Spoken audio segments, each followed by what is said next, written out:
নূর নবীজির শান রবের গুণগান মা আমিনার জান উম্মতেরি প্রাণ জোরে বলবেন না সুবহানাল্লাহ। নূর নবীজির শান রবের গুণগান মা আমিনার জান উম্মতেরি প্রাণ। মারহাবা নবী তোমায়, মারহাবা রাসূল তোমায়, লাখো দরুদ ঝরুক তোমারি রওজায়, তোমারি রওজায়। নূর নবীজির শান রবের গুণগান মা আমিনার জান উম্মতেরি প্রাণ। নূর নবীজির শান রবের গুণগান মা আমিনার জান উম্মতেরি প্রাণ। খুলুকে আজিম তুমি নূরে মদিনা, খুলুকে আজিম তুমি নূরে মদিনা, দুশ্মনেও তোমার প্রেমে দিওয়ানা। জোরে বলবেন না সুবহানাল্লাহ। এই জোরে বলেন না সুবহানাল্লাহ। নারায়ে তাকবীর, নারায়ে মুস্তাফা, মারহাবা মারহাবা, নারায়ে মুস্তাফা। খুলুকে আজিম তুমি নূরে মদিনা, খুলুকে আজিম তুমি নূরে মদিনা, দুশ্মনেও তোমার প্রেমে দিওয়ানা, দুশ্মনেও তোমার প্রেমে দিওয়ানা। মারহাবা নবী তোমায়, মারহাবা রাসূল তোমায়, লাখো দরুদ ঝরুক তোমারি রওজায়, তোমারি রওজায়। নূর নবীজির শান রবের গুণগান মা আমিনার জান উম্মতেরি মান। আল্লাহুম্মা সাল্লি আলা সাইয়্যিদিনা ওয়া আলা আলি সাইয়্যিদিনা। আমার ভাইরা একটু বসে যান না, এসছেন যতক্ষণ দাঁড়িয়ে থাকবেন কষ্ট করে, একটু বসেন। লাকাব আল আমিন তুমি শাহে মদিনা, লাকাব আল আমিন তুমি শাহে মদিনা, আমানাতের দিশা তুমি উসওয়ায়ে হাসানা। জোরে বলেন না সুবহানাল্লাহ, জোরে বলেন না সুবহানাল্লাহ। লাকাব আল আমিন তুমি শাহে মদিনা, লাকাব আল আমিন তুমি শাহে মদিনা, আমানাতের দিশা তুমি উসওয়ায়ে হাসানা, আমানাতের দিশা তুমি উসওয়ায়ে হাসানা। মা আমিনার জান মুহাম্মদ নাম, কুল আম্বিয়াদেরই তুমি শিরোনাম। মারহাবা নবী তোমায়, মারহাবা রাসূল তোমায়, লাখো দরুদ ঝরুক তোমারি রওজায়, তোমারি রওজায়। নূর নবীজির শান রবের গুণগান মা আমিনার জান উম্মতেরি প্রাণ। নূর নবীজির শান রবের গুণগান মা আমিনার জান উম্মতেরি মান। শাফি মুশাফা তুমি ইমামুনা, শাফি মুশাফা তুমি ইমামুনা, হাউজে কাউসারের তুমি সাইয়্যিদুনা। জোরে বলেন না সুবহানাল্লাহ। শাফি মুশাফা তুমি ইমামুনা, শাফি মুশাফা তুমি ইমামুনা, হাউজে কাউসারের তুমি সাইয়্যিদুনা, হাউজে কাউসারের তুমি সাইয়্যিদুনা। মা আমিনার জান মুহাম্মদ নাম, কুল আম্বিয়াদের তুমি শিরোনাম। মারহাবা নবী তোমায়, মারহাবা রাসূল তোমায়, লাখো দরুদ ঝরুক তোমারি রওজায়, তোমারি রওজায়। নূর নবীজির শান রবের গুণগান মা আমিনার জান উম্মতেরি প্রাণ। নূর নবীজির শান রবের গুণগান মা মিনার জান উম্মতের ঈমান আল্লাহুম্মা সাল্লি আলা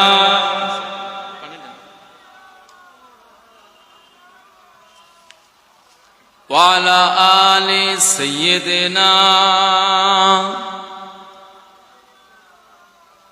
আমার দিনদার ইমানদার ভাইরা, নেককার আল্লাহওয়ালা বাবাজিরা, আমার মুরব্বী চাচাজিরা, আল্লাহকে মোহাব্বত করুন, তার প্রিয় নূর নবীজিকে ভালোবাসুন।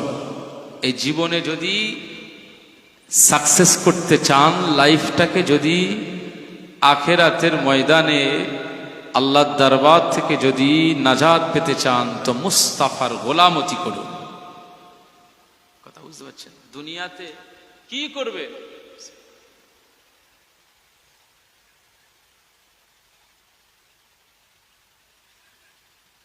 আলহামদুলিল্লাহ, জাযাকাল্লাহ। যদিও বা আমি আপনাদের ইমাম হুজুরের থেকে খিদমত পাওয়ার যোগ্য নয়, ভালোবাসায় দিচ্ছে তাই খাচ্ছি, খাদেম হিসাবে আমি দেখি না, এটা মোহাব্বত। কথা বুঝতে পারছেন? যদি মোহাব্বত না হতো, মা পানি ঢেলে দেবে, মা চা করে দেবে, মা ভাত খুলে দেবে, আমি সেই মায়ের থেকে পাওয়া খানা আমি খাই, তাহলে কি হবে? মা আমার খাদেম? হ্যাঁ, এটা ভালোবাসা, সন্তানের প্রতি উজাড় করা, নিবেদন। খাদেম আলাদা জিনিস। যাই বা হোক, রাসূলুল্লাহ সাল্লাল্লাহু আলাইহি ওয়াসাল্লাম মক্কার জমিনে কত কষ্ট করে, মেহনত করে এই দিনকে প্রতিষ্ঠা করেছিলেন, অনেক কষ্টের সঙ্গে। হযরত ওমর ইবনে খাত্তাব রাদিয়াল্লাহু তাআলা আনহু বলেছিলেন যে দারুন নাদওয়াতে আমাদের কনফারেন্স হয়েছে, মিটিং হয়েছে, সেখানে তো মিটিং হয়ে সেখানে আলোচনা হয়েছে কে মুহাম্মদ সাল্লাল্লাহু আলাইহি ওয়াসাল্লামের এই মিশনকে বন্ধ করে দিতে চায়। কে আছে? মুহাম্মদ সাল্লাল্লাহু আলাইহি ওয়াসাল্লামের এই মিশন, তার এই দিনটাকে নিভিয়ে দিতে চায়। কে আছে যে তার কথাতে মানুষ আস্তে আস্তে আস্তে আস্তে তার দিকে ভিড়ে যাচ্ছে? সুতরাং আমাদের এখন টার্গেট হচ্ছে মুহাম্মদ সাল্লাল্লাহু আলাইহি ওয়াসাল্লাম। কে আছে যে এই মুহাম্মদ সাল্লাল্লাহু আলাইহি ওয়াসাল্লামকে দুনিয়ার জমিন থেকে শেষ করে দেবে, তার ধর থেকে মাথাটাকে আলাদা করে দেবে? কে আছে? দারুন নাদওয়াতে সব বড় বড় মক্কার লিডাররা এই জায়গায় আলোচনা সভায়, আর তাদের দর্শক জনগণ মক্কাবাসীরা সব হাজির রয়েছে। কারোর মুখ থেকে আওয়াজ আসে, যে দেবে আবু জাহাল বলছে তার 100টা আমি উটের মালিক করে দেব। তখনকার সময়ে উট প্রাণী এইগুলোই তখন প্রধান রিজিকের মাধ্যম ছিল। যার যত উটের সংখ্যা থাকবে, মেষ দুম্বার সংখ্যা থাকবে, সে তত বড় ধনী। কথা বুঝতে পারছে? আবু জাহাল ঘোষণা করলো, কেউ যদি মুহাম্মদ সাল্লাল্লাহু আলাইহি ওয়াসাল্লামকে ধর থেকে মাথাটাকে আলাদা করে দেয়, গর্দান উড়িয়ে দেয়, 100 উটের মালিক করা হবে। মক্কার সবচাইতে দামি জিনিস উপহার তাকে করে দেওয়া হবে। কে আছে? কারোর কোনো জবাব নেই, কেউ রাজি হচ্ছে না। যখন রাজি হচ্ছে না, তখন ওমর ইবনে খাত্তাব রাদিয়াল্লাহু আনহু পাশেই ছিলেন, উনি দাঁড়িয়ে গেলেন। উনি এইভাবে চাপড় দিয়ে বললেন যে আমি ওমর ইবনে খাত্তাব, খাত্তাবের বেটা ওমর, আজ এই মক্কাবাসীদের সামনে, নেতৃত্বদের সামনে আমি অঙ্গীকারবদ্ধ হচ্ছি, আমার এই কোষ থেকে আমি তলোয়ার বার করলাম, এভাবেই আমি পথ চলতে থাকব। আমি ওমর ইবনে খাত্তাব রাদিয়াল্লাহু আনহু জানিয়ে দিলাম, এখানে অঙ্গীকারবদ্ধ হলাম, যতক্ষণ পর্যন্ত না নবী মুহাম্মদ সাল্লাল্লাহু আলাইহি ওয়াসাল্লামের মাথা মোবারক গর্দান যদি না আলাদা করে দিতে পারি, আমি ওমর ইবনে খাত্তাব এই মজলিসে আমি ফিরে আসব না। নাউযুবিল্লাহ। মনে রাখতে হবে, ওমর রাদিয়াল্লাহু আনহুর যে সাহস, তার যে সাহসিকতা ছিল ভাবতে অবাক লাগে। মক্কার জমিনে ওমর ইবনে খাত্তাবের মতো এত সাহসিকতার মানুষ কম ছিল, নেই বললেই চলে। অনুরূপ ভাবে ওমর ইবনে খাত্তাব রাদিয়াল্লাহু আনহু মক্কার ভিতরে তিনি একজন শিক্ষিত মানুষ ছিল। একবার জোরে বলুন সুবহানাল্লাহ। জ্ঞানী মানুষ ছিল। তিনি যখন বললেন যে আমি মুহাম্মদ সাল্লাল্লাহু আলাইহি ওয়াসাল্লামের মাথা ধর থেকে আলাদা করে দেব, এই যে কোষ থেকে তলোয়ার বার করলাম, এভাবেই পথ চলতে থাকবো, যেখানেই পাবো সেখানেই ধর আলাদা হয়ে যাবে, ধর থেকে মাথা আলাদা হয়ে যাবে, আর ওই মাথাটাকে নিয়ে তোমাদের সামনে হাজির হব। সবাই সেখানে করতালি দেয়, করতালি দেয়। শাবাশ শাবাশ বেটা, এই খাত্তাবের বেটা শাবাশ। তারা ভেবেই নিয়েছে যে ওমর যেটা বলে, ওমর রাদিয়াল্লাহু আনহু যেটা বলে সেটা করে দেখায়। তার যা সাহস, করবেই করবে। মক্কাবাসীরা সব আনন্দে মশগুল হয়ে গেল, করতালি দেয়, করতালি দেয়। মনে রাখতে হবে, আমাদেরকেও খেয়াল রাখতে হবে, এই করতালি মানে এই তালি দেওয়া শরিয়াতে কিন্তু নিষেধ আছে, কোরআন নিষেধ করেছে। আপনারা জানেন তো, বসিরহাটের আল্লামা রুহুল আমিন হুজুরের লেখা অনেক বই পুস্তক আপনারা নিশ্চয়ই কিনেছেন। নামাজ শিক্ষা, ফতোয়ায়ে আমিনিয়া, জরুরি মাসাইল, অতি জরুরি মাসাইল, নাড়ি কাটার ফতোয়া, মাজমপুরের বাহাস,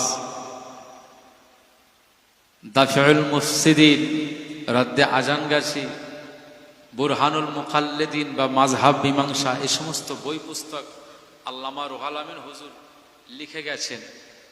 মাঝে মধ্যে একটু পড়বেন, কিনে পড়বেন।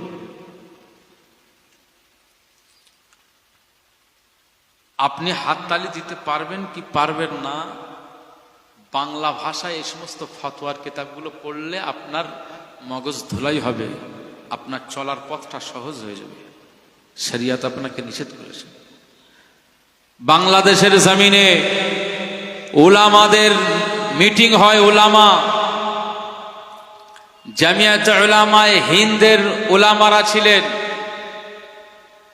তৎকালীন সময়ে বরেণ্য দেশের আলেমেরা একটা সমাবেশে ছিলেন। বাংলাদেশের শহরটার ঢাকা কিংবা সিলেট, যে কোনো একটা এরকম শহরে হবে, আমার মনে নাই।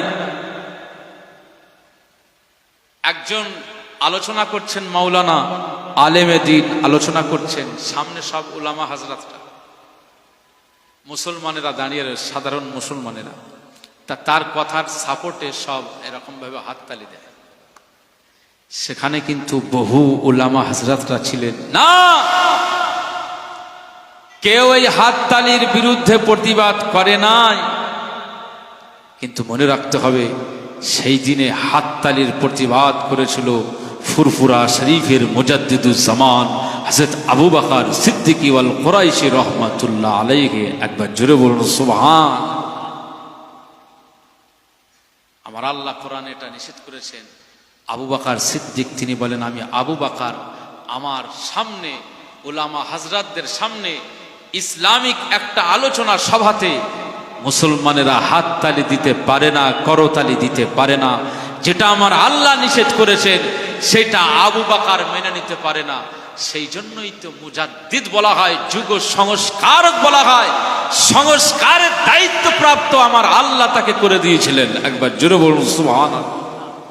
আজকে সেই মুজাদ্দিদুজ জামানের অনুসারী, কথা বুঝতে পারছেন? আজ এই সময়ে ফুরফুরা শরীফের বিরুদ্ধে বহু মানুষ চক্রান্ত করে, ষড়যন্ত্র করতে চায়।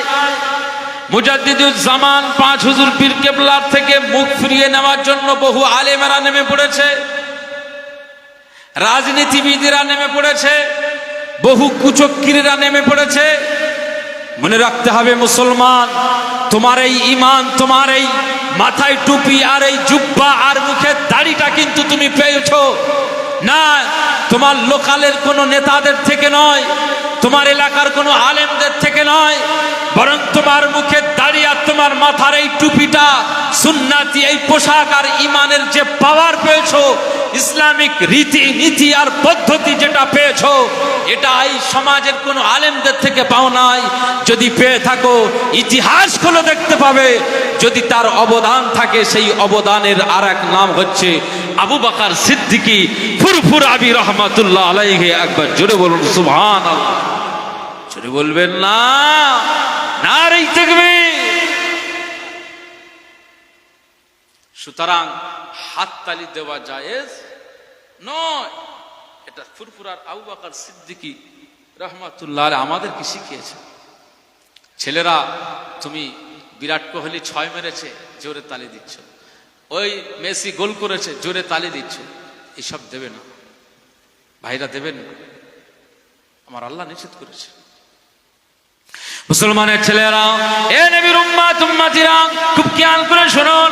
আমার আল্লাহর হাবিব পাক জানিয়ে দেন, আকা মাওলা রাসূলুল্লাহ সাল্লাল্লাহু আলাইহি ওয়াসাল্লাম জানিয়ে দিয়েছেন, আদ-দুনিয়া সিজনুল মুমিনিন ওয়া জান্নাতুল কাফির। মুমিনদের জন্য দুনিয়াটা জেলখানা। জেলখানায় কেউ যদি ঢুকে যায়, জেলখানার কেউ যদি আসামি হয়ে যায়, ও সব সময় কি বাইরে বেরোতে পারবে? নিজের ইচ্ছায় কি বাইরের চাহিদা পূরণ করতে পারবে? ও যদি জেলখানার ভিতরে আসামি হয়ে যায়, যদি মনে লাগে একটু রসগোল্লা খাবো, ইচ্ছে মতো কি জেলখানা থেকে মিষ্টির দোকানে তিনি কি আসতে পারবে? মনে হলো যে আমি একটু রেস্টুরেন্টে গিয়ে ভালো করে একেবারে তন্দুরি খাবো, জেলখানা থেকে বাইরে বার হতে পারবে না? তো আসামি, জেলখানার মধ্যে আসামি, গোলামি হয়ে গেল, পারবে না। ওই ইচ্ছে মতো চলতে পারবে না। নির্দিষ্ট সময় তাকে খাওয়া, পড়া, শোয়া, সব সময়ের জন্য জেলখানাতে রক্ষীরা থাকে, প্রশাসনিক স্তরের আমাদের দপ্তরের স্যারেরা মহাশয়েরা থাকে, আসামিদের দেখভাল করে। এই জেলখানার আসামি কিন্তু সব সময়ের জন্য বাইরে বেরোতে পারবে। বাড়ির মানুষ একটু দেখতে যায়, ওই আসামি কিন্তু বাইরে এসে যে দেখা করে তা নয়। ওই গ্রিলের মাঝখান দিয়ে এদিক থেকে নিজের ছেলে একটু কথা বলছে, আব্বা ভালো আছো? ওদিকে বাপ বলছে, ছেলে ভালো আছো? কি জেলখানার সিস্টেম এটি তো নাকি? জেলখানার ভিতরে থাকা মানে কত কষ্ট। ইচ্ছে মতো সে স্বাধীনভাবে চলতে পারবে না। মুসলমানের ছেলেরা, এ নবীর উম্মত উম্মতিরা, খুব খেয়াল করে শুনুন। আকা মাওলা রাসূলুল্লাহ সাল্লাল্লাহু আলাইহি ওয়াসাল্লাম বলে দিয়েছেন, হে আমার সাহাবীরা, আমি রাসূলুল্লাহ সাল্লাল্লাহু আলাইহি ওয়াসাল্লাম জানিয়ে দিলাম, আদ-দুনিয়া সিজনুল মুমিনিন। গোটা দুনিয়াটা মুমিনদের জন্য জেলখানা, গোটা দুনিয়াটা ঈমানওয়ালাদের জন্য জেলখানা। এই দুনিয়াতে অনেক কিছু সে দেখতে পাবে, সব দেখার ভিতরে সে, সব দেখার ক্ষেত্রে সে জায়েজের জায়গা আসতে পারবে না। আমার আল্লাহ তাকে সেই স্বাধীনতা দান করে নাই। মুমিনদের জন্য দুনিয়া জেলখানা। দুনিয়ায় মদ আছে, শরবত আছে, মুমিনরা মদ পান করতে পারবে না, শরবতে চুমুক লাগাতে পারবে, কিন্তু মদ অন্যদের জন্য হালাল, তারা পান করে। মুসলমান কোনোদিন মদের গ্লাসে চুমুক দিতে পারবে না। এটা মুমিনদের জন্য আমার আল্লাহ নিষেধ করে দিয়েছেন। এর স্বাধীনতা আমার আল্লাহ দেন নাই। এই দুনিয়ার জমিনটা মুমিনদের জন্য জেলখানা। দুনিয়ার জমিনে আপনি বারে যেতে পারবেন না। ঈমানওয়ালারা যদি মনে করেন আমি একটু বারে গিয়ে আনন্দ ফুর্তি করব, না, এটা করা যাবে না। নাইট ক্লাবে গিয়ে একটু আনন্দ ফুর্তি করব, আনন্দ ফুর্তি করতে পারবে না। রাসূলুল্লাহ বলেছেন দুনিয়া জেলখানা, আমার আল্লাহ নিষেধ করে দিয়েছেন। এজন্য মুমিনরা যখন পা ফেলবে, সেই পা ফেলাটা যেন আল্লাহর জন্য হয়ে যায়, শয়তানের জন্য যেন না হয়ে যায়। যারা আল্লাহর জন্য কদম ফেলে, আমার আল্লাহ বান্দার হয়ে যাবে। জোরে বলবেন না? সাবধান। এই জন্য মুসলমান তালি দিতে পারবে না, মুসলমান করতালি দিতে পারবে না। মুমিনদের জন্য জেলখানা, ইচ্ছা নয়, স্বাধীনতা নেই। মুসলমানের ছেলেরা, এ নবীর উম্মত উম্মতিরা, খুব খেয়াল করে শুনুন। ফারুক আযম ওমর ইবনে খাত্তাব রাদিয়াল্লাহু তাআলা আনহু যখন বেরিয়ে পড়লেন, ওমর ইবনে খাত্তাব রাদিয়াল্লাহু তাআলা আনহু তলোয়ার নিয়ে বেরিয়ে পড়লেন কাকে মারবে, কাকে মার্ডার করবে, কাকে হত্যা করবে, কার ধর থেকে মাথা আলাদা করে দেবে। না, তামাম জগতের সরদার, তামাম কায়নাতের সরকার সৈয়দুল মুরসালিন রহমাতুল লিল আলামিনকে ধর থেকে মাথা আলাদা করে দেবে। এই জন্য তলোয়ার নিয়ে বেরিয়ে পড়লেন ওমর ইবনে খাত্তাব রাদিয়াল্লাহু তাআলা আনহু। যখন বেরিয়ে পড়লেন, না না না, হাবিবুল্লাহকে শেষ করে দেবেন। বলেন আমার আল্লাহ দেখছেন না দেখেন নাই? বলেন আমার আল্লাহ দেখছেন না দেখেন নাই? উমর ইবনে খাত্তাব রাদিয়াল্লাহু আনহু আমার মুহাম্মদ সাল্লাল্লাহু আলাইহি ওয়াসাল্লাম আমার হাবিবকে গর্দানটা আলাদা করে দেবে। এই উমর ইবনে খাত্তাব সে তার তলোয়ার আমার হাবিবের গলায় লাগানোর আগে আমি আল্লাহ উমরকে আমার হাবিবের কদমের কাছে মাথা ঝুঁকিয়ে দেব। বলেন না সুবহানাল্লাহ। তুমি আমার হাবিবকে মারবে, তোমার মতো উমরকে আমি আল্লাহ আমার হাবিবুল্লাহর কদমের কাছে তোমার তলোয়ার পড়ে যাবে, তার কদম লুটিয়ে তোমার কুরবান হয়ে যেতে হবে। আমি আল্লাহ তোমাকে হেদায়েতের নূর দিয়ে দেব। উমর ইবনে খাত্তাব রাদিয়াল্লাহু আনহু বিশাল মেজাজ নিয়ে এগিয়ে যান তলোয়ার। মক্কাবাসীরা ভয় খেয়ে যায়, কেউ কথা বলে না। কারণ তলোয়ার যদি চালায় তো তার আর খুঁজে পাওয়া যাবে না। উমর ইবনে খাত্তাব রাদিয়াল্লাহু আনহু এগিয়ে চললেন। একজন ব্যক্তি বলছেন, এই আব্দুল নাইম, বলছে আব্দুল নাইম রাদিয়াল্লাহু আনহু, তিনি বলছেন, এই উমর ইবনে খাত্তাব ভাই, উমর কি ব্যাপার এত হনফনে হয়ে ছুটছে, কি ব্যাপার? আর তোমার তলোয়ার খোলা, কি ব্যাপার?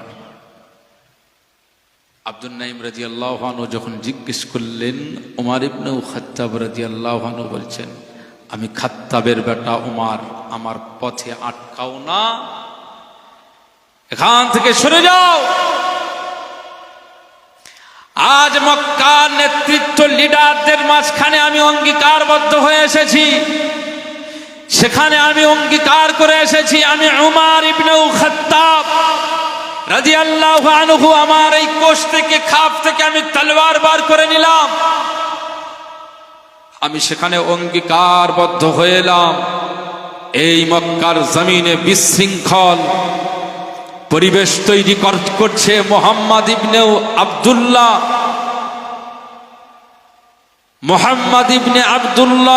সাল্লাল্লাহু আলাইহি ওয়াসাল্লাম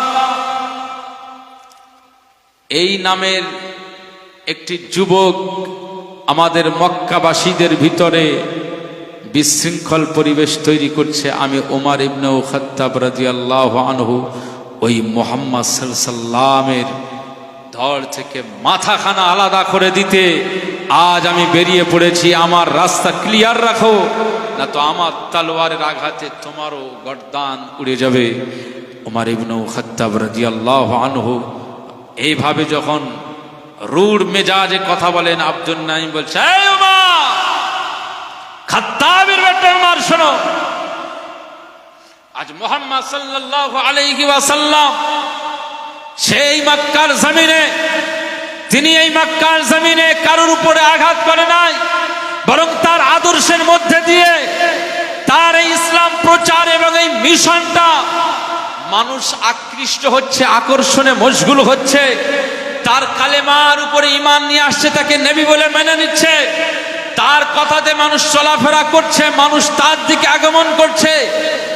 এই উমর ইবনে খাত্তাব তোমার মতো তলোয়ার উঁচু করে নয়, তোমার মতো এরকম রুড মেজাজে নয়, বরং মুহাম্মদ ইবনে আব্দুল্লাহ সাল্লাল্লাহু আলাইহি ওয়াসাল্লাম এই মক্কার জমিনে ভালোবাসা দিয়ে, আদর্শ দিয়ে, বিনয়ী হয়ে, সবরের পরিচয় দিয়ে, ধৈর্যের পরিচয় দিয়ে মানুষের দ্বারে দ্বারে যায়। তার ভালো চরিত্রের মধ্যে দিয়ে, তার ভালো আদর্শ দেখিয়ে তার কাজে মানুষ মশগুল হয়ে গিয়েছে, মানুষ তার কাজে ফিদা হয়ে গিয়ে তার হাতে বায়াত হয়ে কালেমা পড়ে মুসলমান হয়ে যাচ্ছে। একবার জোরে বলুন সুবহানাল্লাহ।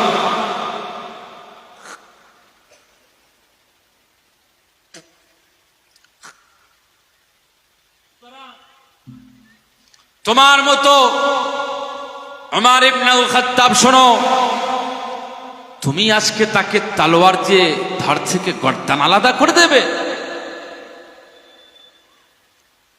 পর সামলাতে হবে না, আগে ঘর সামলা। আব্দুল নাঈম বলছে, এই পর সামলাতে হবে না, আগে ঘর সামলা। হ্যাঁ, কি বললে? ঘর সামলা? আরে তোমার যে বোন আছে, তোমার দুলা ভাই আছে, তুমি আছো মক্কার নেতা, তো যদি তোমরা ভালো নেতা হবে, যদি তোমরা ভালো কেউ হবে, তোমার বোন সেও খাত্তাবের মেয়ে, তোমার দুলা ভাই আবু সাঈদ, তোমার বোন ফাতেমা, এই বোন দুলা ভাই, এরা কিন্তু বলো তো তোমার মতো এরকম তলোয়ার নিয়ে মুহাম্মদ সাল্লাল্লাহু আলাইহি সাল্লামের দিকে এগিয়ে যায়নি, বরং তারা মুহাম্মদ সাল্লাল্লাহু আলাইহি সাল্লামের আদর্শেই ফিদা হয়ে তারা তার হাতে বায়াত হয়ে কালিমা পড়ে মুসলমান হয়ে সাহাবীদের মাকাম পেয়ে গিয়েছেন। একবার জোরে বলুন সুবহানাল্লাহ। জোরে বলতে পারলেন না? নারে তাকবীর। যখন উমর ইবনে আল খাত্তাব রাদিয়াল্লাহু আনহু পথ দিয়ে চলছিলেন 80 কিলোমিটার বেগে, গতিবেগে, যখন এই কথাটা বললেছেন, এই কথাটা শুনেছেন, শোনার সাথে সাথে গতিবেগ কমে গেছে। 80 কিলোমিটার গতিবেগে যেতে যেতে যেতে যেতে যেতে যদি সামনে বাম্পার থাকে, গাড়ির গতিবেগ কমবে না? কমবে না, থমকে যাবে। বাম্পারের মতো টেম্পারওয়ালা কথা শুনে ফেলেছে, আমার বোন দুলা ভাইরা ঈমান এনেছে, এ হতে হবে, এটা হতে পারে না, এটা এটা এটা আমি মেনে নিতে পারি না। আব্দুল নাঈম বলছে, তুমি মুহাম্মদ সাল্লাল্লাহু আলাইহি সাল্লামকে মারবে, তোমার ঘর সামলাতে পারো না? মুসলমানের ছেলেরা, এ নবীর উম্মতিরা, খুব খেয়াল করে শোনো। হযরত ওমর ইবনে আল খাত্তাব রাদিয়াল্লাহু তাআলা আনহু সেই সময় না পথ চেঞ্জ করে ফেললেন, পথের পরিবর্তন করে ফেললেন। না, আমার আল্লাহ পরিবর্তন করাচ্ছে, আমার আল্লাহ পরিবর্তন করিয়ে দিচ্ছেন।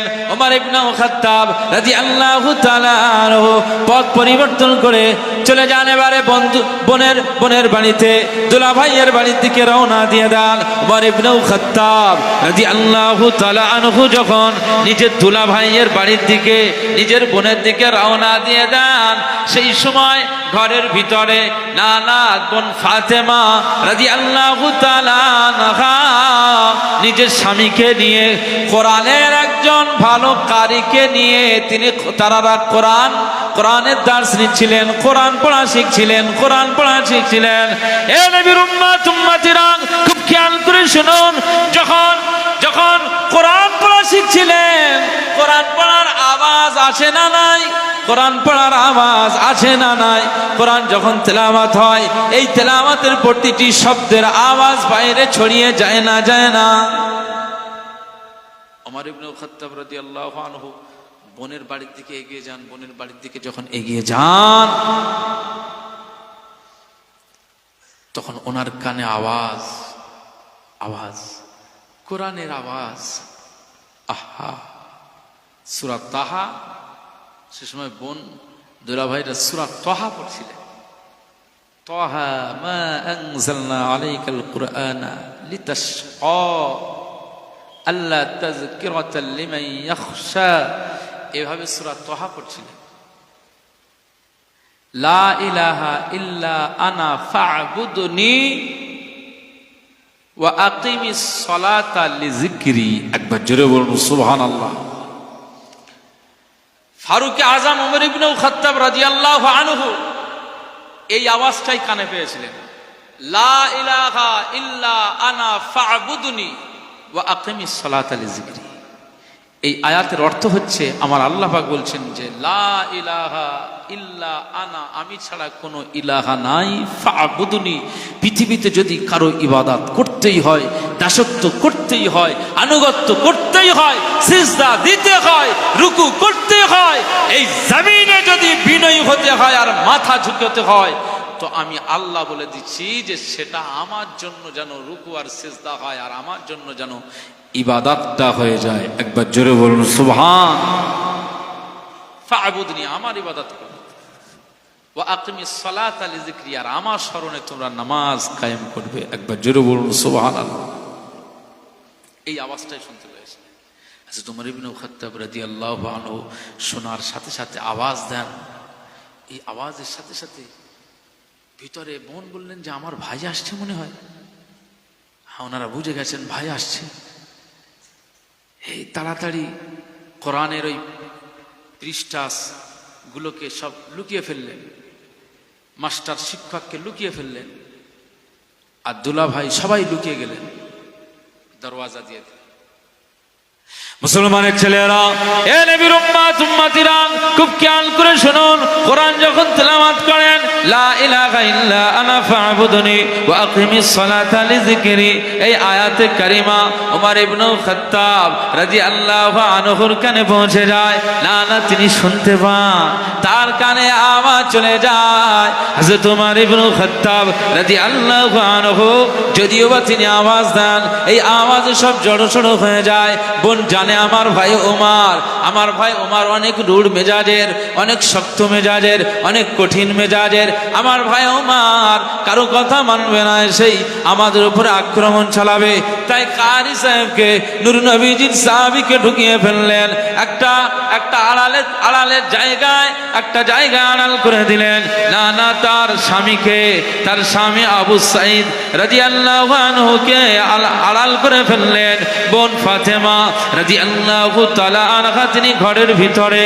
এমন সময় ওমর ইবনে খাত্তাব রাদিয়াল্লাহু তাআলা আনহু দরওয়াজার কাছে চলে যান, দরওয়াজার কাছে পৌঁছে যান। দরওয়াজার কাছে যখন পৌঁছে যান, বোন ফাতেমা ভিতর থেকে দরওয়াজা ধরে রাখেন, ভিতরে ঢুকতে দেবে না। ওমর ফারুক রাদিয়াল্লাহু আনহু বলেন, এ বোন ফাতেমা, কোথায় আছিস রে? দরওয়াজা খুলে দে। আমি ওমর ইবনে খাত্তাব রাদিয়াল্লাহু তাআলা আনহু, আজ তোর ভাই চলে এসেছে, তোমার ভাই ওমর আজ তোমার বাড়ির দরওয়াজার সামনে দাঁড়িয়ে রয়েছে, দরওয়াজা খুলে দাও। ফাতেমা বলেন, আয় আমার ভাই ওমর ইবনে খাত্তাব রাদিয়াল্লাহু তাআলা আনহু, আজ আমি তোমার দরওয়াজা খুলে দিতে পারি, তবে শর্ত হলো ভিতরে এসে কোন রকমের তোমার ষড়যন্ত্র তোমার জাহির করা যাবে না, তোমার এই ভিতরে এসে শান্তভাবে থাকতে হবে। না না না, বোন ফাতেমা রাদিয়াল্লাহু তাআলা আনহা বলেন, ভাই ওমর ইবনে খাত্তাব রাদিয়াল্লাহু তাআলা আনহু, তোমার হাতের তলোয়ারটা ফেলে দাও, তোমার হাতের তলোয়ারটা ফেলে দাও। ওই সময় ওমর ইবনে খাত্তাব রাদিয়াল্লাহু তাআলা আনহু বলেছিল, এই বোন ফাতেমা, দরওয়াজা খুলে দাও, দরওয়াজা যদি না খুলে দাও আমি দরওয়াজা ভেঙে দিব। বোন ফাতেমা বললেন, ভাই আজ আমি দরওয়াজা খুলে দেব, তবে ভিতরে এসে কোন রকমের পরিবেশটা অশান্ত করা যাবে না। দরওয়াজা খুলে দেওয়া হলো। হযরত ওমর ইবনে খাত্তাব রাদিয়াল্লাহু তাআলা আনহু ঘরের দরওয়াজা থেকে ঘরের ভিতরে চলে গেলেন। না না না, ফারুকে আযম ওমর ইবনে খাত্তাব রাদিয়াল্লাহু তাআলা আনহু ঘরের ভিতরে ঢুকে পড়লেন। বোন ফাতেমাকে লক্ষ্য করে বললেন, কই তোমার ঘরের ভিতরে যাদের আরো মানুষের আওয়াজ পাচ্ছিলাম, তারা কোথায়? তাদের আওয়াজ নাই, তারা কোথায়? বোন ফাতেমা রাদিয়াল্লাহু তাআলা আনহা সেই সময় বললেন, এ ভাই ওমর, শান্ত হয়ে যাও, শান্ত হয়ে যাও, শান্ত হয়ে যাও। আমি ফাতেমা রাদিয়াল্লাহু তাআলা আনহা, আজ আমি তোমাকে শান্ত হওয়ার আহ্বান করছি। ওমর ইবনে খাত্তাব রাদিয়াল্লাহু তাআলা আনহু বললেন, এই বোন ফাতেমা, আমি যে জন্য এখানে চলে এসেছি, আমি যে তথ্যটা পেয়েছি, এই তথ্যটা সত্য না মিথ্যা, এটা জানবার জন্য চলে এসেছি। না না, বোন ফাতেমা বলো, আমি উমর যেটা শুনেছি এটা কি সত্য? তুমি কি কালেমা পড়েছো? তুমি কি মুহাম্মদ সাল্লাল্লাহু আলাইহি ওয়াসাল্লামের তুমি হাতে বায়াতে মুসলমান হয়ে গেলে? না না না, উমর ইবনে খাত্তাব রাদিয়াল্লাহু তাআলা আনহু যখন বোন ফাতেমা রাদিয়াল্লাহু তাআলা আনহাকে লক্ষ্য করে যখন এই কথা বললেন, তুমি আমার সামনে সত্য কথা বলো, নচেত তোমাকে আমি তলোয়ার দিয়ে আমি ধর থেকে মাথা আলাদা করে দেবো। বোন ফাতেমা রাদিয়াল্লাহু তাআলা আনহা সেই সময় তিনি তো জানেন যে মুসলমান মিথ্যা বলতে পারে না, তাই তিনি বললেন, হ্যাঁ ভাই ওমর, আমি কালেমা পড়েছি, মুসলমান হয়েছি, তো সমস্যা কোথায়? না তোমার আমার দুলাভাইও নাকি কালেমা পড়েছে। হ্যাঁ দুলাভাইও কালেমা পড়েছে। এ নবীর উম্মত উম্মতিরা খুব খেয়াল করে শুনুন, ওমর ইবনে খাত্তাব রাদিয়াল্লাহু তাআলা আনহু আরো রাগান্বিত হয়ে যান যে দুলাভাই কোথায়, বার করো দুলাভাই কোথায়? বোন ফাতেমা বললেন, দুলাভাই কালেমা পড়েছে, আমিও কালেমা পড়েছি। আমার এটা বিশ্বাস ছিল যে যদি আক্রমণটা হয় আমার উপর দিয়ে আক্রমণ হবে না, নবীজির সাহাবীদের উপর আক্রমণ যাতে না হয়, তাই ওনাদেরকে আড়াল করে ফেলেছি, ওনাদেরকে আড়াল করে ফেলেছি। তোমার দুলাভাইকে আড়াল করলাম, আমার নিজের স্বামীকে আড়াল করে ফেললাম। আর আমাদেরকে একজন শিক্ষক কোরআন শেখাচ্ছিলেন, কোরআন পড়া শেখাচ্ছিলেন, এরকম একজন কারি সাহেবকে আমি নূর নবীজির সাহাবীকে আড়াল করে দিয়েছি। কারণ তুমি হয়তো ওদের উপর আক্রমণ করবে, তোমার এই আক্রমণটা ওদের উপরে পড়ে যাবে। আমি ফাতেমা তাই আক্রমণটা নিজের উপরে রাখতে চাই। ওমর ইবনে খাত্তাব রাদিয়াল্লাহু আনহু সেই সময় বলেছিল, এ বোন ফাতেমা রাদিয়াল্লাহু তাআলা আনহা, তুমি ইসলাম কবুল করেছো, দুলাভাই কবুল করেছে, এটা আমি ওমর মেনে নিতে পারি না, এটা আমি কখনোই সমর্থন করি না। আমি ওমর ইবনে খাত্তাব রাদিয়াল্লাহু তাআলা আনহু জানিয়ে দিলাম, আজ তোমাদের নিস্তার নাই, দুলাভাইকে ডাকো। দুলাভাই বার হয়ে এলো, থরথর করে কাঁপতে লাগলো। হযরত ওমর ইবনে খাত্তাব রাদিয়াল্লাহু আনহু তলোয়ারের পিছন দিক থেকে দুলাভাইয়ের উপর আক্রমণ শুরু করে দিলেন। আমি ওমর একজন মক্কার লিডার, একজন মক্কার নেতা, আর আমাদেরকে বাদ দিয়ে তোমরা মুহাম্মাদের উপরে ঈমান নিয়ে এসেছো, মুহাম্মদ সাল্লাল্লাহু আলাইহি ওয়াসাল্লামের উপরে কালেমা পড়েছো। আমি ওমর তোমাদের এই সিদ্ধান্তটাকে আমি মেনে নিতে পারি না। আজ আমি এখানে তোমাদেরকে আক্রমণ শুরু করে দিলাম, যতক্ষণ পর্যন্ত না তোমরা ঈমান থেকে খারিজ না হয়ে পুনরায় আমাদের দলে না ফিরে আসবে, আমি ওমর তোমাদেরকে কতল করে দেব, হত্যা করে দেব। না না না, আমি ওমরের হাতে তোমরা নিস্তার হবে না।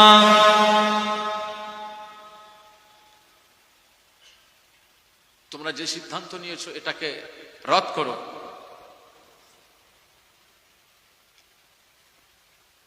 ফিরে এসো। যে সিদ্ধান্তের মধ্যে চলে গেছে, যে সিদ্ধান্ত তোমরা টেনেছো, একবার আমাকে জিজ্ঞেস করেছিলে? আমি উমর রাদিয়াল্লাহু আনহু মক্কার নেতা, মক্কার জমিনে মানুষ আমাদের মতো ব্যক্তিত্বদের সাথে পরামর্শ নাই। তুমি বোনাই, তুমি বোনাই, তুমি বোন, এই উমারের সাথে পরামর্শ করেছিলে? এ ভাইয়ের সাথে পরামর্শ করেছিলে? মুহাম্মদ সাল্লাল্লাহু আলাইহি ওয়াসাল্লামের হাতে বায়াত হয়েছো, কালিমা পড়েছো? এই যখন উমর রাদিয়াল্লাহু আনহু গরম হয়ে গেলেন, তোমাদের নিস্তার রাখবা, ফিরে এসো। আমার সামনে তোমরা বলো যে আমি আজ থেকে যেটা ভুল করেছিলাম মুহাম্মদ সাল্লাল্লাহু আলাইহি ওয়াসাল্লামের উপরে ঈমান নিয়েছে, এই ভুল পথ থেকে আবার ফিরে আসছি, এই কথাটা বললেই আমি তোমাদের ছেড়ে দেব, নচেত আমি উমরের হাতে ছাড় পাবে না। কি বলেছিল? হ্যাঁ, বোন ফাতেমা দুলা ভাইরা বলেছিলেন যে ওমর ইবনে খাত্তাব রাদিয়াল্লাহু আনহু, তুমি আমার শালা হও, এবং বোন ফাতেমা বলছেন তুমি আমার ভাই হও, কিন্তু আমরা তোমাকেই সামনে রেখে বলছি যে আমরা যেটা নূর নবীজির হাতে বায়াত হয়েছি, কালেমা পড়েছি, ঈমান নিয়ে এসেছি, যে আল্লাহর উপরে ঈমান নিয়ে আসলাম, আর যে নূর নবীজির উপরে কালেমা পড়লাম, এই জায়গা থেকে এক চুল পরিমাণ আমরা সরব না। আমরা আমাদের নূর নবীজি মুস্তাফাকে আমরা ভুলব না। তাতে যদি তোমার তলোয়ার আমাদের উপর দিয়ে চলে, চলুক, অসুবিধা নাই, আমাদের গর্দান তোমার দিকে এগিয়ে দিলাম, কিন্তু আমরা এক মুহূর্তের জন্য আমরা আমাদের রাসূলুল্লাহকে ভুলবো না। একবার জোরে বলুন সুবহানাল্লাহ। জোরে বলবেন না?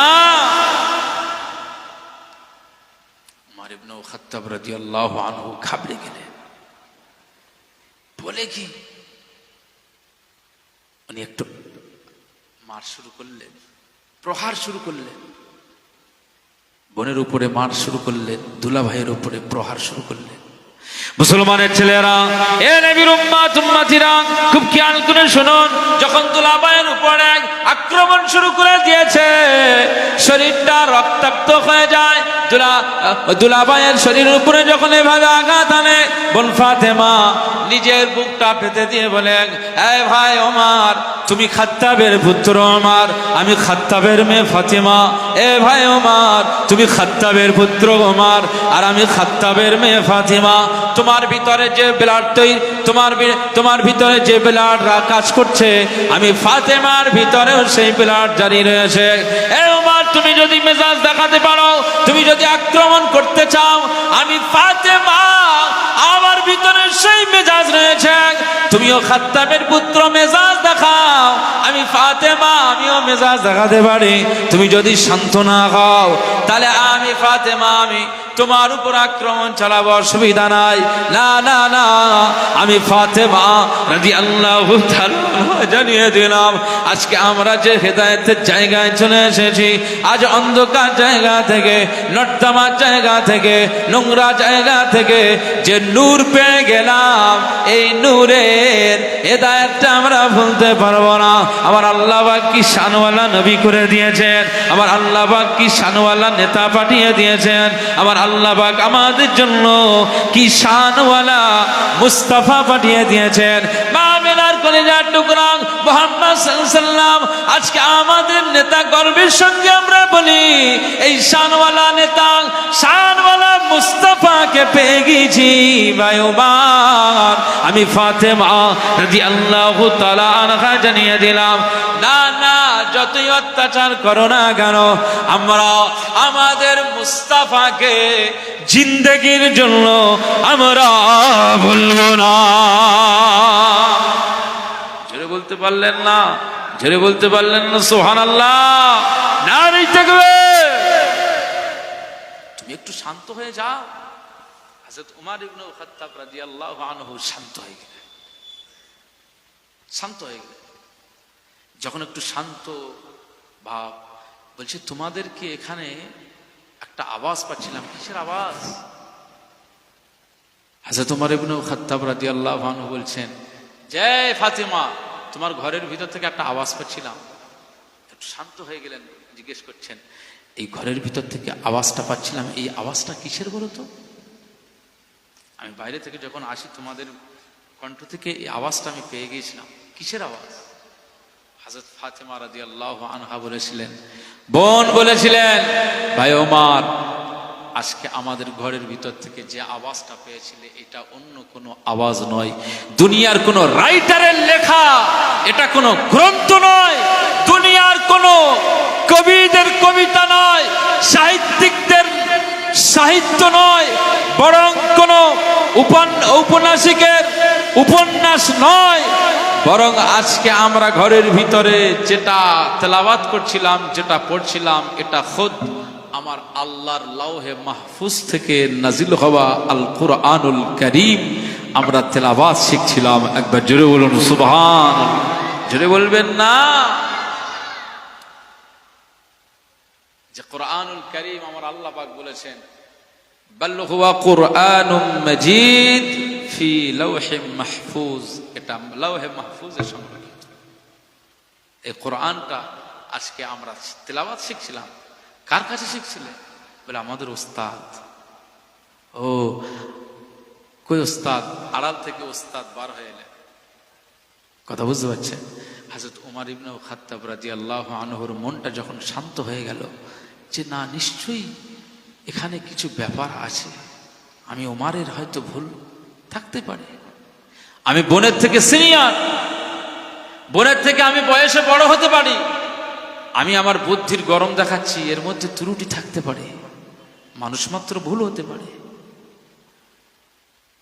বোন আজকে বোনের চোখ দিয়ে পানি গড়িয়ে যায়, বলছে আমি মুহাম্মদ সাল্লাল্লাহু আলাইহি ওয়াসাল্লামকে বলতে পারবো না।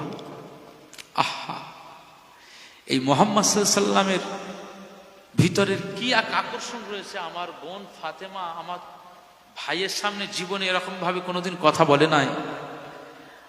আচ্ছা, দ্বার্থহীন ভাবে উদাত্ত কণ্ঠে এভাবে আমার সামনে এই সাহসিকতার পরিচয় দেখায়, বলে ভাই তুমি যতই মারো আমরা শহীদ হতে পারি, জানকে কুরবান করে দিতে পারি, কিন্তু আমরা মুহাম্মদ সাল্লাল্লাহু আলাইহি ওয়াসাল্লামকে ভুলতে পারি না।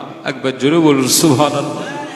আহ, তাদের ঈমান কি ঈমান, আর আজকে আমাদের ঈমান, আহ, আমাদের ঈমানের পাওয়ার আল্লাহ। সারা রোজার মাসে রোজা রেখে, রোজার মাসে মনে রাখতে হবে শয়তান বাঁধা থাকে, কিন্তু বাঁধা থাকলে হবে কি করে? 11 মাসের যা ওয়াসওয়াসা থাকে এক মাসে ওর নেটওয়ার্কটা চলে, বাঁধা থাকলেও তার ওয়াসওয়াসা চলে। কিছু কিছু যুবক ভাইরা আছেন, এখানে অনেক যুবক ভাইরা আছেন, আপনারা যেন গায়ে পেতে নেবেন না, কারণ আমি প্রায় 80 কিলোমিটার দূর থেকে, 90 কিলোমিটার দূর থেকে আমি এসেছি। আমি আমার এলাকার কথা বলছি। রোজার মাসে রোজা রাখতে রাখতে রাখতে কি তার মনে চায়, দাড়ি রেখে দেয়, দাড়ি রেখে দেয়। 27-এর রাতে এসে আমার হাত ধরে বলছে, হুজুর এই নেন 500 টাকা নেন, আমার জন্য একটু দোয়া করবেন আজকে রাত্রে, আমি যেন এইভাবেই যেন আমি চলতে পারি। আমি এই দাড়ি ছেড়ে দিয়েছি, আর আমি সারা জীবন যেন আল্লাহর জন্য সময় পার করতে পারি। অনেক জীবনে গুনাহ করে ফেলেছে, আজ যেন আমার দ্বারা এরকম না হয়। আমি জীবনে ওয়াজ নসিহত শুনেছি, দাড়ি কাটলে রাসূলুল্লাহ অখুশি হন, দাড়ির চাষলে, দাড়ির গলায় যদি ছুরি চালানো হয় নাকি রাসূলুল্লাহর গলায় ছুরি চালানো, সুন্নাতের গলায় ছুরি চালানো। এই জন্য আমি আর ছুরি চালাবো না, নিয়ত করে সেই দাড়িটা রেখে দিলাম যেন এইভাবে ধরে রাখতে পারি। আমি আলহামদুলিল্লাহ, আলহামদুলিল্লাহ, খুব ভালো দিন। আল্লাহু আকবার।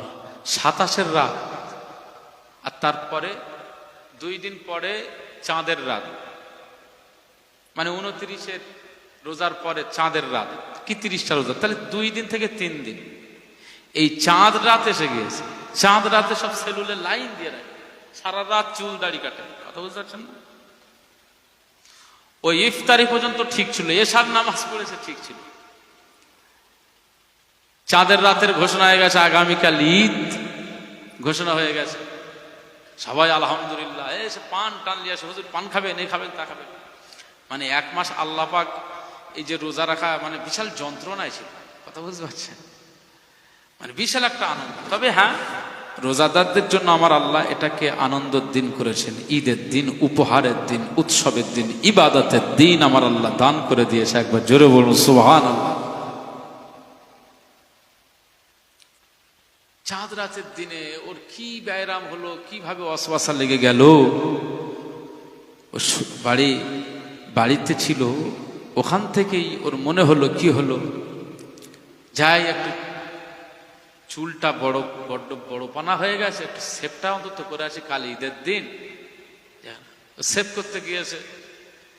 এখন সেভ করতে যাওয়ার সময় যখন সেলুনওয়ালা বলছে যে এই তুমি দাড়ি কাটবে না, বলে না না। পাশ থেকে একজন আমাদের কওমের ভাই বলছে, কি রে তুই এই 1 মাসের মধ্যে হেদায়েত হয়ে গেলি, তুই দাড়ি রেখে কাজ করতে পারবি তো? হ্যাঁ, বলে না আমি দাড়ি কাটবো না, আমি নিয়ত করেছি। বলে পাগল, তুই ঈদের পরে আর খুব জোরে 1 সপ্তাহ এই দাড়ি রেখে, তুই এই দাড়ির মর্যাদা কত জানিস? তুই রেখেছিস, এই বয়সে আমরা সব সাহস পাই না, তুই রেখে দিয়েছিস, এ ধরে রাখতে পারবি তুই? এখন বয়স হয়নি, কিছু হয়নি, আর পরে যা নিয়ত করেছিস ও চেঞ্জ করে ফেল, কেটে দে, আবার পরে দেখা যাবে। যেই বলেছে ওর ব্রেন আউট হয়ে গেল, আর এদিকে শয়তান ওয়াসওয়াসা দিয়েছে, হ্যাঁ ও তো ঠিকই বলেছে।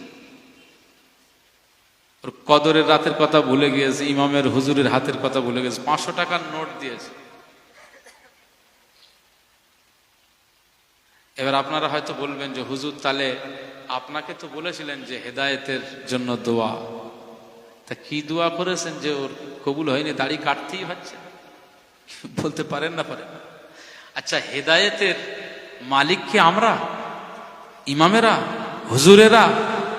এই আমরা 2 ঘন্টা ওয়াজ করে গেলাম, বিকালবেলাতে বড় ভাই যেন আলোচনা করে গেলেন, এই 4 ঘন্টা আলোচনায় হেদায়েত হয়ে যাবে? রাসূলুল্লাহ সাল্লাল্লাহু আলাইহি ওয়াসাল্লাম মক্কাতে দাঁড়ে দাঁড়ে গিয়েছিলেন, সবাই হেদায়েত পেয়েছিল? না, হেদায়েতের মালিক আল্লাহ।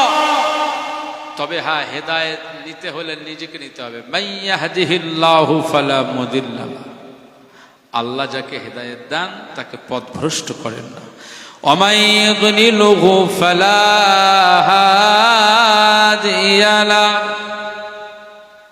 আল্লাহ যাকে পথভ্রষ্ট করে দেন সে হেদায়েতের জায়গায় আসতে পারেন না।